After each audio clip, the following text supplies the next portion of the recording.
ఈ రోజుల్లో అందరూ పొదుపు సూత్రాన్ని పాటిస్తున్నారు. తక్కువ పెట్టుబడితో ఎక్కువ డబ్బు సంపాదించాలని చూస్తున్నారు. ఈ క్రమంలో చాలా మంది మ్యూచువల్ ఫండ్లలో డబ్బు పెడుతున్నారు. కానీ పేద మధ్యతరగతి వారికి రిస్క్ లేకుండా మంచి ఆదాయం కావాలనుకుంటే మాత్రం పోస్టాఫీస్ పథకాలు బెస్ట్. అలాంటి వారి కోసం ప్రభుత్వం తెచ్చిన అద్భుతమైన పథకమే పోస్టాఫీస్ పీపీఎఫ్.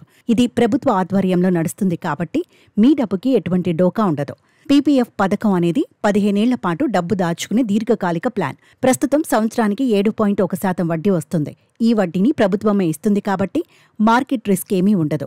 మీరు సంవత్సరానికి కనీసం 500 నుండి గరిష్టంగా 1.5 లక్షల వరకు పెట్టుబడి పెట్టవచ్చు. చిన్న పొదుపు చేసేవారు, భవిష్యత్తు కోసం గ్యారంటీగా డబ్బు కావాలనుకునే మధ్యతరగతి వారికి ఇది పర్ఫెక్ట్. పీపీఎఫ్ యొక్క అతి పెద్ద లాభం ఏంటంటే దీనికి పన్ను కట్టాల్సిన అవసరం లేదు. దీనిని ట్రిపుల్ ట్యాక్స్ బెనిఫిట్ అంటారు. మీరు సంవత్సరంలో 1.5 లక్షల వరకు డబ్బు పెడితే ఆ మొత్తానికి పన్ను మినహాయింపు దొరుకుతుంది.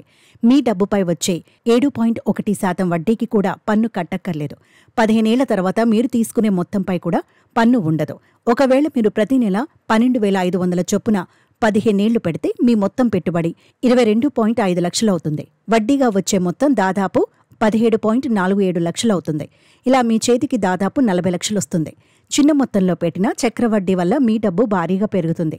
అది కూడా రిస్క్ లేకుండా. పీపీఎఫ్ కాలపరిమితి 15 ఏళ్లైనా అత్యవసరమైతే డబ్బు తీసుకునే వెసులుబాటు ఉంది.